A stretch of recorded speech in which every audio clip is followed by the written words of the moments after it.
అందరికీ నమస్కారం. ఎక్కువ పాపాలు చేసేవారు సంతోషంగా ఎందుకు ఉంటున్నారు? ఈ మాటలు వింటే ఆశ్చర్యపోతారు. ఒకరోజు పార్వతీ పరమేశ్వరులు ఇద్దరూ ఏకాంతంగా కైలాసంలో కూర్చొని ఉన్నారు. అదే సమయంలో పార్వతీదేవికి ఒక సందేహం వచ్చింది.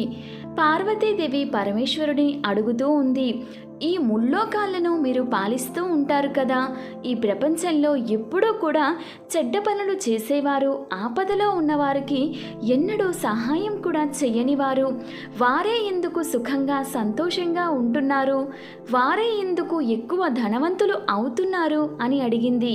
అప్పుడు స్వామి, నీ ప్రశ్నకు తప్పక సమాధానం చెప్తాను దేవి, కానీ ఇప్పుడు కాదు. ఇప్పుడు మనం బ్రాహ్మణ వస్త్రధారణ చేసి భూలోక సంచారం చేసి వద్దాం పదా అంటారు. అలా పార్వతీ పరమేశ్వరులు ఒక అడవి మార్గం గుండా వెళ్తుండగా మార్గం మధ్యలో ఒక పెద్ద వృక్షం నేలకు వరిగి కేవలం దాని వేర్లు మాత్రమే భూమిలోకి ఉన్న వృక్షం ఒకటి ఉంటుంది. స్వామివారు చూసుకోకుండా అలా నడుస్తూ ఉండగా స్వామివారి కాలికి ఆ వృక్షం తగిలి స్వామివారు ముందుకు పడతారు. కాలికి బాగా గాయమయ్యి రక్తస్రావం అవుతూ ఉంటుంది. అప్పుడు పార్వతీదేవి బాధపడుతూ కంగారు పడిపోతూ తన చీర కొంగును చించి గాయానికి కట్టుకడుతుంది. కానీ అప్పుడు పరమేశ్వరుడు మాత్రం ఆ వృక్షానికి నువ్వు ఇంకా విశాలంగా తయారవ్వమని, ఆ అడవిలోని అన్నింటికన్నా పెద్ద వృక్షంగా మారాలని వరం ఇస్తారు. పార్వతీదేవికి ఏమీ అర్థం కాలేదు. అదేంటి స్వామి, ఈ వృక్షం వల్లనే కదా మీకు అంత పెద్ద గాయమైంది, మీరు ఈ వృక్షాన్ని ఎందుకు సహాయం చేస్తున్నారు, పైగా అన్ని వృక్షాల కన్నా ఇంకా పెద్దగా అవ్వమని ఎందుకు చెబుతున్నారు, మీ లీల ఏమిటో నాకు అర్థం కావడం లేదు స్వామి అని పార్వతీదేవి అన్నారు. సమయం వచ్చినప్పుడు నీ ప్రశ్నకు నేను తప్పక సమాధానం చెప్తాను, ఇప్పుడు మాత్రం మనం కైలాసానికి వెళ్దాం పదా అంటారు. ఇద్దరు కైలాసానికి తిరిగి వచ్చిన తర్వాత కూడా పార్వతీదేవి మాత్రం భూలోకంలో జరిగిన దాని గురించి ఆలోచిస్తూ స్వామి ఎందుకు ఆ విరిగిన వృక్షానికి అడవిలోని అన్నింటికన్నా పెద్ద వృక్షంగా ఎదగమని వరాన్ని ఇచ్చారు అని అదే పదే పదే ఆలోచిస్తూ ఉండబట్టలేక స్వామివారి వద్దకు వెళ్ళి మరలా అదే సందేహాన్ని అడుగుతుంది. ఈ ప్రపంచంలో పాపాత్ములైన మనుషులు, దుష్ట స్వభావం కలిగిన మనుషులు, వీరెందుకు ఎప్పుడూ సంతోషంగా ఉంటూ సుఖవంతమైన జీవనాన్ని గడుపుతున్నారు? పరమేశ్వరుడు, నీ ప్రశ్నకు సమాధానం చెప్పడానికి కొంత సమయం పడుతుంది, నువ్వు కొంత సమయం వేచి చూడాలి దేవి అంటారు. ఆ విరిగిపోయిన వృక్షం అడవిలోనే పెద్దగా అవ్వాలని పరమేశ్వరుడు వరం ఇచ్చారు కదా, ఆ వృక్షం అతి కొద్ది రోజుల్లోనే అడవిలోనే అతి పెద్ద వృక్షంగా మారిపోయింది. ఆ వృక్షం ఎదురుగా అడవిలో ఉన్న ప్రతి వృక్షం చిన్నదిగానే కనిపిస్తుంది. మనుషులు ఎలా ఉన్నారు అంటే తమ దుష్ట స్వభావాన్ని వారు వదులుకోలేకపోతున్నారు, వారి చెడ్డ అలవాట్లను వారు వదులుకోవడం లేదు, తమ నీచత్వాన్ని కూడా వారు చనిపోయేంత వరకు కూడా వదలడం లేదు. చెరుకులోని గుణం ఏమిటి? తీయదనం. చెరుకు ఎప్పుడూ కూడా తనలో ఉన్న ఆ తీయదనాన్ని ఎలా వదలదో, మామిడిలోని గుణం ఏమిటి? పులుపు. దాన్ని కూడా అది ఎప్పుడూ వదలదు. అలాగే చెడ్డ మనుషులు కూడా తమ అలవాట్లను వదలలేరు. ఈ విధంగా చెడ్డ పనులు చేసేవారు, అత్యాచారాలు చేసేవారు, వారి స్వభావాన్ని, వారు చేసే కర్మలను కూడా వారు వదలలేరు. అలాగే ఆ వృక్షం అంత విశాలంగా తయారైంది, అప్పుడు కూడా దాని స్వభావాన్ని వదలలేదు. ఏవైనా పక్షులకు తాను ఆశ్రయం ఇచ్చేది కాదు, గూడు కట్టుకొనిచ్చేది కాదు. పరమేశ్వరుడు ఈ ముల్లోకాలకు దేవుడు, ఆయన అన్నీ చూస్తూనే ఉన్నాడు. వసంత ఋతువు వచ్చింది. కొత్త కొత్త చిగురులు వేస్తూ ఆ వృక్షం చాలా పచ్చగా అందంగా తయారయ్యి అహంకారం కూడా అలానే ఆకాశంలాగా ఎదిగిపోయి ఉంటుంది. ఆ పూర్తి అడవిలోనే ఈ వృక్షం కన్నా అందమైన వృక్షం మరొకటి లేదు. ఎందుకంటే పరమేశ్వరుడు ఆ వృక్షానికి వరాన్ని ఇచ్చాడు. అందువలనే దాని అహంకారం ఆకాశమంత ఎత్తుకు ఎగబాకింది. ఒకరోజు చాలా పెద్ద తుఫాను వచ్చింది. అడవిలోని వృక్షాలు విరిగిపోవడం ప్రారంభమయ్యాయి. ఆ అడవిలోనే పరమేశ్వరుడి వరం పొందిన ఆ వృక్షం కూడా చాలా పెద్దదిగా ఉండడంతో ఆ తుఫానుకి తనని తాను రక్షించుకోలేకపోయింది. ఆ తుఫాను దెబ్బకు వేర్లతో సహా ఆ వృక్షం నేలకు వరిగిపోయింది. ఆ వృక్షం పడిపోయిన తరువాత తుఫాను ఆగిపోయింది. ఒకరోజు పార్వతీ పరమేశ్వరులు మరలా భూలోక సంచారం కోసమని అదే మార్గంలో వెళ్తుండగా అప్పుడు పార్వతీదేవి తన ప్రశ్నలకు సమాధానం తెలుసుకోవాలని, స్వామి మీరు నా ప్రశ్నలకు సమాధానం ఎప్పుడు చెబుతారు అని అడిగింది.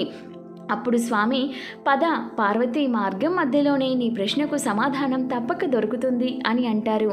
అలా వెళ్తుండగా వారికి మార్గం మధ్యలో ఆ విరిగిన వృక్షం కనిపిస్తుంది. అది చూసి పార్వతీదేవి, స్వామి, మీ లీలలు ఎంత విచిత్రమైనవి, ఇది ఎంత సుందరమైన వృక్షం, ఎంత పెద్ద వృక్షం, ఈ వృక్షంతో సమానమైన వృక్షం ఈ అడవిలోనే మరొకటి లేదు, అన్నింటికన్నా పెద్దగా ఉంది, అన్నింటికంటే అందంగా ఉంది ఈ వృక్షం నిలబడి ఉన్నట్లయితే ఇది ఎంత అందంగా ఉంటుంది, కానీ ఈ వృక్షాన్ని చూడండి, వేర్లతో సహా మొత్తం నేలకు పడిపోయింది, దీనికి గల కారణం ఏమిటి స్వామి అని పార్వతీదేవి పరమేశ్వరుడిని అడిగింది.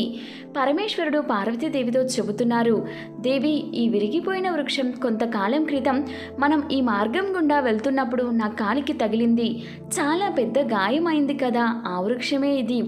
కానీ నేను ఆ సమయంలో ఈ వృక్షానికి ఏం వరం ఇచ్చాను నీకు గుర్తుందో లేదో, ఈ వృక్షానికి చాలా పెద్దగా ఎదగమని వరం ఇచ్చాను.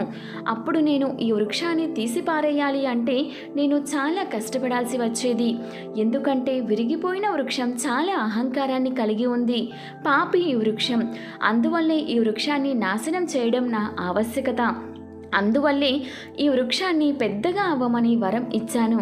దేవి, చూడు, ఈ వృక్షం ఎంత విశాలంగా అయిపోయింది, ఈ విరిగిన వృక్షం అడవిలోనే అతి పెద్దది అయింది, ఇంత విశాలంగా మారినా కూడా దాని అహంకారాన్ని మాత్రం అది విడవలేదు, అన్ని వృక్షాల కంటే పెద్దదాన్ని అనే అహంకారం కలిగి పక్షులను తనపై గూడు కట్టుకొనివ్వలేదు, బాటసారులకు, యాత్రికులకు కూడా నీడను ఇచ్చేది కాదు, నీడ ఇవ్వకుండా ఆకులను ముడుచుకునేది, అందువల్లే ఈ వృక్షం చాలా పెద్ద అహంకారి, చాలా పెద్ద పాపి, ఈ వృక్షం తన జీవితంలో ఎవరికీ ఏనాడూ కూడా ఉపయోగపడలేదు, ఇది జీవితంలో ఏ ఒక్క మంచి కూడా చేయలేదు, అందువల్లనే ఈ వృక్షాన్ని సర్వనాశనం చేయడం నా ఆవశ్యకత. ఈ వృక్షం చాలా విశాలమైపోయింది, దాని పతనం జరిగింది, దాని అంతటా అదే విరిగిపోయింది, దీన్ని నాశనం చేయడానికి నాకు ఎటువంటి కష్టం చేయాల్సిన అవసరం రాలేదు. పార్వతి, దుష్ట వ్యక్తులు ఎవరైతే ఉంటారో వారు కొంతకాలమే సంతోషంగా ఉంటారు, ధనవంతులుగా, బలవంతులుగా ఎదుగుతారు, సుఖవంతమైన జీవితాన్ని జీవిస్తారు. నేను వారికి ఒక సమయంలో తెలియజేస్తాను, ధర్మ మార్గంలో రావడానికి. వారు ఆ సమయంలో మారకపోతే, వారిలో పరివర్తన రాకపోతే, ఈ విధంగా అయితే ఈ వృక్షం వేర్లతో సహా నాశనం అయిపోయిందో అదేవిధంగా పాపాత్ములు కూడా వేర్లతో సహా నాశనమైపోతారు. ఈ వృక్షానికి అవకాశం ఇచ్చినా కూడా ఈ వృక్షం తనలో ఎటువంటి మార్పు రాలేదు. అదేవిధంగా మనుషులు తమలో మార్పు తెచ్చుకోకపోయినట్లయితే వారు కూడా నాశనమైపోతారు. అప్పుడే పార్వతీదేవికి పరమేశ్వరుడు ఇచ్చిన సందేశం, జ్ఞానం అర్థమైంది. పార్వతీదేవి అంటుంది, నాథ, మీరు ముల్లోకాలకు నాథుడు, మీ లీల నాకు అస్సలు అర్థం కాలేదు, మీరిచ్చిన వరంలో ఎంత అంతరార్థం ఉందో అప్పుడు నాకు తెలియలేదు. అదేవిధంగా పాపాత్ముల వినాశనం తమ చేతుల్లోనే ఉంది. రావణుడి పేరు ప్రతి ఒక్కరూ వినే ఉంటారు. రామాయణంలో రావణుడు 3 లోకాలను తన జ్ఞానంతో గెలిచాడు, కానీ తన మృత్యువును తానే స్వయంగా కోరి తెచ్చుకున్నాడు. రావణుడు మరణించినప్పుడు ఏడవడానికి మండోదరి తప్ప ఎవ్వరూ లేరు. ఈ ప్రపంచంలో మనుషులు అహంకారంతో మునిగిపోయి ఉన్నారు. ఆ అహంకారంతో ఎదుటివారి మనస్సులను నొప్పిస్తున్నారు. అత్యాచారాలు, పాపాలు చేస్తున్నారు. పాపాలు చేస్తూ కూడా ఏమాత్రం భయపడడం లేదు. వారు కొంతకాలం మాత్రమే సుఖంగా, సంతోషంగా ఉంటారు. ఈ మాటలు పరమేశ్వరుడు పార్వతీదేవితో స్వయంగా చెబుతున్నారు. అటువంటి వారు కొంతకాలమే సుఖంగా ఉంటారు, పూర్తి జీవితం సంతోషంగా ఉండలేరు. అహంకారం విడవకపోతే వారి అంతం తప్పదు. ఈ వృక్షంలాగే వేర్లతో సహా సర్వనాశనం అయిపోతారు. ఎంతగా అంటే మరలా ఎదగలేనంతగా. ఎందుకంటే అలాంటి వారి యొక్క పెరుగుట విరుగుట కొరకే. వీడియో నచ్చితే ఒక లైక్ చేయండి. ఇటువంటి మరెన్నో మంచి వీడియోస్ కోసం ఒకసారి మన ఛానల్ని విజిట్ చేసి సబ్స్క్రైబ్ చేసుకోండి. Thank you for watching.